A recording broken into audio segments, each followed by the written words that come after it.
been... I'm so excited to be here. You smell great. I'm excited to have you. You smell wonderful. Thanks. But you've been here before, but you've just not been here. I've never been here. And what were you doing here before? I sang for Rent, like 15 years ago, the original Broadway. And I sang for Wicked. I was in green makeup and... Do we have a... I don't know if we have some things there. I never... But see, look, this is the thing. I never got to meet you, and I thought that day I would get to meet you because you always go over to the musical acts and shake their hands. But then I was up in the air, and I was waving to you, and you waved to me, and that was as close as I ever got. Well, it's nice to have you here, for heaven's sake. It's so great. I used to sit with my boyfriend in high school and like sit in his twin bed in his his room with his Cindy Crawford and Christy Brinkley and Van Halen posters around, and he'd want to get handsy, and I wanted to just watch you, and we had you on all the time. It's taken me. Well, wait a minute. Why can't we have both? We could have both. But, tell me, have you ever been in a Broadway musical that just sucked? I mean, you mentioned these, Wicked and Rent. And, I'm very lucky. Not very lucky. You get into good parts because you're a good performer. Well, I also get in early on original musicals that take years to make. It's really hard. I don't just do revivals, so it takes a long time, and the whole creative team has to work really hard. But because of that, they write it for me, and it makes my job easier, and then I'm good. Well, no. I mean, you make it, If that were the case, I'd be good. And then Frozen comes along. Yeah. And were you surprised that they contacted you about this? No, it's that the casting director bootlegged me singing Blackbird on another audition for Tangled. She bootlegged it on her phone. She kept it, and then she hired me for the next one. So that was kind of cool. But is there like if you wanted to be in movies exclusive, or not exclusively, but let's just say you wanted to change? I have to audition all the time. Is that what right? you're asking? Yeah. For movies and television, I have to just like kiss a lot of butt and go through the whole thing.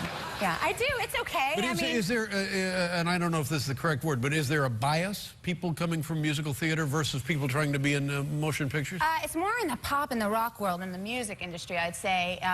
It's very strange. All these years I've been trying to make it and cross over, and I've worked with all these incredible music producers, and everybody had their rules on just what kind of sound a single would be, and you couldn't come from Broadway because you have all this vibrato, and you're going to sound like Ethel Merman on rock radio, And then I finally have this hit song, and it's this song from a Disney movie, and the lyrics are like frozen fractals.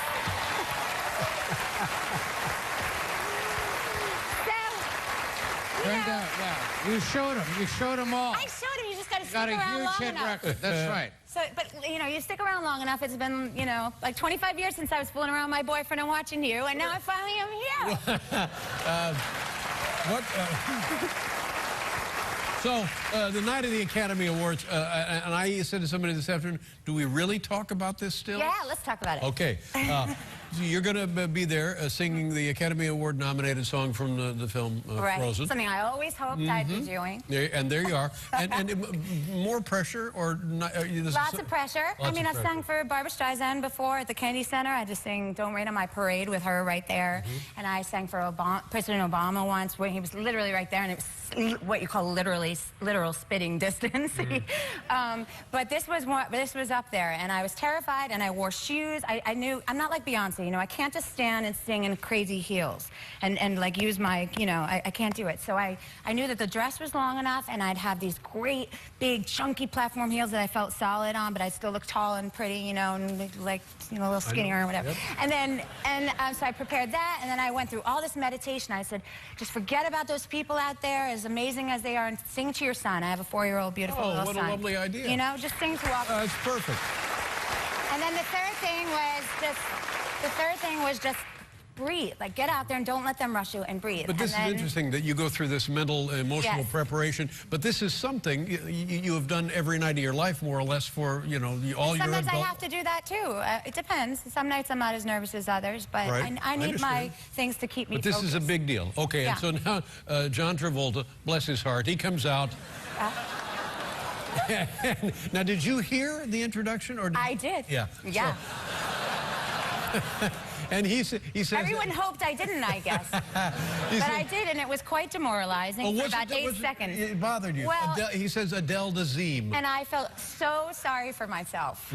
I thought, you know, this is my opportunity, and he just wrecked my name, and I felt like, and then I said, get over yourself. You're at the Oscars. You have this amazing song. You can back it up and sing it live. Like, just do your thing and forget about that. Yeah. So, you know, it took me about, I really think it was 8 seconds. And then the orchestra starts playing, so I can't, like, get stuck in my neuroses for too long, you know. And then I did my thing. I got off. And then Ellen was really nice, and she kept repeating my name so the world would know it. And now it's the best thing that ever happened to me, you know. What a delightful thing, though.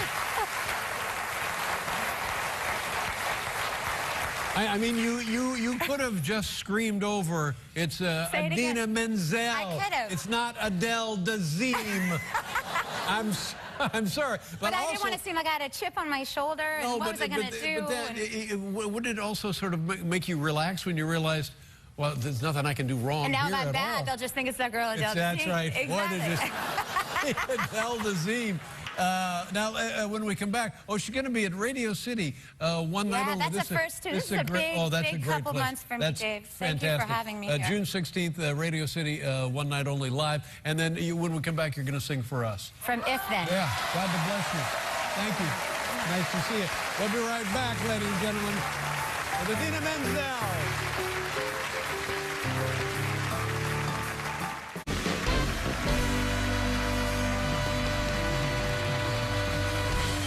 Ladies and gentlemen, thank you very much. Here we go. Whoa, look at this. We got something going here. And now, ladies and gentlemen, performing a song from the hit Broadway musical, If Then, at the Richard Rodgers